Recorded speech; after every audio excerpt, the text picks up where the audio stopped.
Good morning, everybody. My name is Jamal Mahmood, and I am here presenting on the future of cars with my fellow correspondents. I have Patrick DiBiase sitting to my left, Brandon Barrios all the way at the other end of the table, and Tim Sadolski is over there taking care of our video presentation. Now, we are here to talk about the car of the future. Now, what is the car of the future? That most likely will end up being a car that is driving itself. Mercedes-Benz, something we all know about and have heard and seen, and maybe even some of us have wanted at a time or two, is big on producing one that is different than the rest. Google and Apple have their own self-driving mechanics that they're using, and Mercedes is basically going to piggyback off that idea and take it to the next level. They want to maintain their image as a car company that is just above and beyond the rest, something you want to buy. It's not going to be like a Hyundai or a Honda or a Toyota. They want to be the next level. They want to take it to a place that no other car has been. And my friends here are going to elaborate on that a little better, go into more details about the space in the sedan, the technology that is used, and other things of that nature. Patrick. Thank you, Jamal.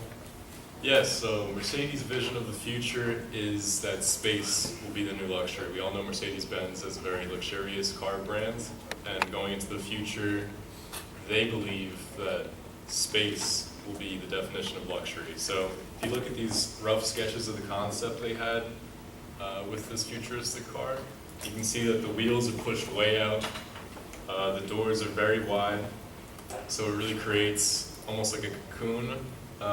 Almost like the first form of luxury, stagecoach type of feel for the passengers.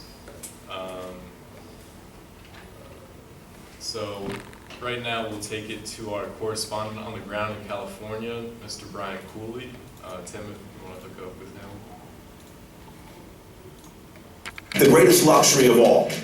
Because mobility is, to be honest, is mostly stressful. To give the people the opportunity to relax, to have a private place while moving. Yeah, the people will be more friendly. Very simple, better mood. And the changes in pursuit of that mission are clear even before you enter the F-015. Notice the shape of the vehicle is very different than, let's say, a current S-Class. This is not about having several volumes, boxes as they call it, the three-box design of most sedans today, but instead having what's called a monovolume, pushing the wheels way out to the ends and creating big spacious doors that open up to almost an entire open side of the car.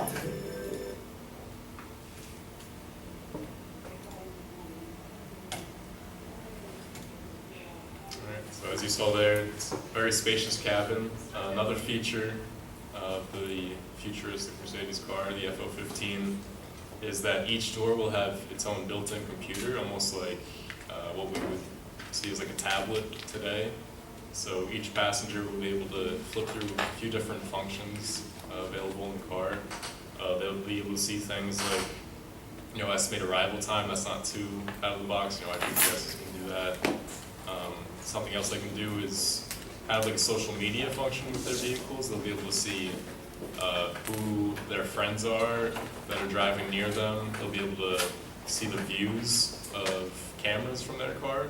So if they get permission, tap into where their friends are driving, and they'll be also be able to see locations around them, almost like Yelp, like a live Yelp feed into your car. So they'll be able to see, if you're traveling, it's a great function in a foreign city. You get to see what's around you. So Brian Cooley has a little bit more on those features as well.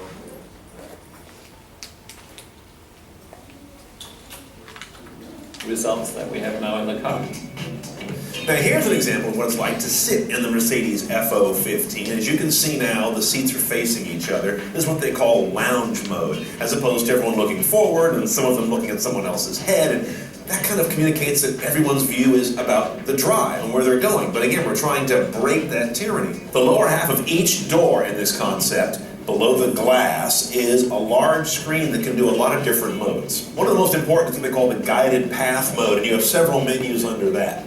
One of which shows your point on the route when you're going to arrive. There's also a social screen to show you who's around you and who is at your destination.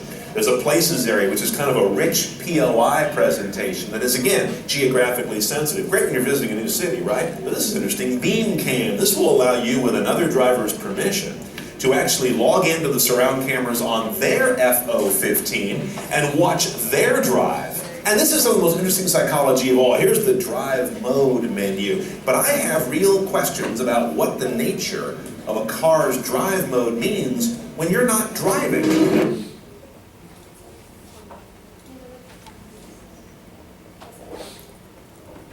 All right, so now I'm going to discuss how the car's driving is affected by high-end technology that they build into the cars.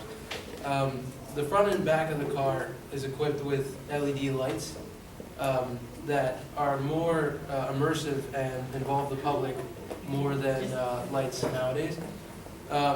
You'll see that the entire grille and the rear of the car are covered in these LED lights, and they are used to interact with the public as far as presenting stop signs or that kind of thing. When you'll see that the car will actually project certain aspects of the car. So if the car is going to stop in a certain amount of time, you'll see where it's actually going to stop.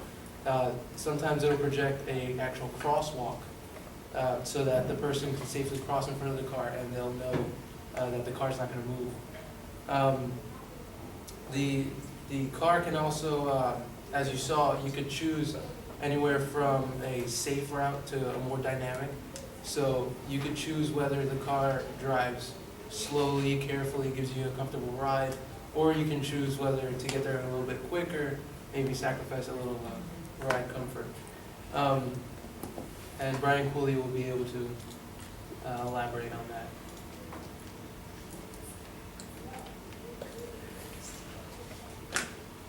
Knows, sees, and expects from others around it. The cities will become denser and denser.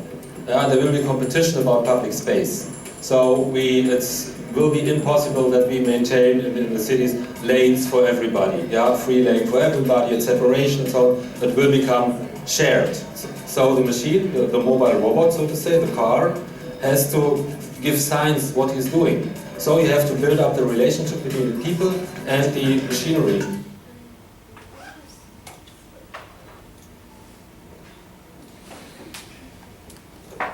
Here's just a quick overview of how the car is powered. It's actually a dual hybrid. Nowadays we have a hybrid that's based on gas and electric. That's usually the combination you see. This car is actually running on hydrogen and electric. It produces, as you can see, up to a 680-mile distance, projected distance. Most of it's coming from the hydrogen fuel cell at 560 miles, and the rest is coming from the batteries at 120 miles. To put that in perspective, if you compare that to the current Teslas, they get around 350-mile range on a full charge, so this is vastly improved. Just future automotive design here, just as a cover, as a wrap-up. What Mercedes is doing here is they are reorienting the interiors. As you saw, you could flip the car, the seats around. You have a full, comfortable setup within your car. You don't have to focus on the commute anymore. You're not in charge of the driving, so the stress of the commute is lifted from your shoulders. All you have to do is sit back and relax, and if you set it into the most comfortable mode, you can actually relax well. The performance of the car is vastly improved, as I said, because that hydrogen fuel cell, it's a new technology, and when you combine it with our current technology of electric hybrids, it can perform well. And then when you rethink of how those personal cars are utilized on the road space, especially when your car is interacting with other commuters and pedestrians in a whole new dynamic way, Mercedes is definitely taking this design to a whole new level. We can put that into a perspective of, let's say today, perfect example, we all got here different methods. Some of us drove, some of us took the train, some of us walked if we live close, I really don't know. However, for me personally, I can speak on today, I got stuck in traffic on the way up here. I had plenty to do. I had to go over a PowerPoint presentation. I had a presentation to give. I could have sat in a brand new Mercedes that drove itself and gotten my work done. Well, not even looking at the road. I could have been looking back at the person behind me, smoking cigarettes and throwing them out the window and littering. I have that ability in a brand new Mercedes that drives itself. Anybody else is interested in it? It's a beautiful concept, has a wonderful thing, and that's our news on the future of cars.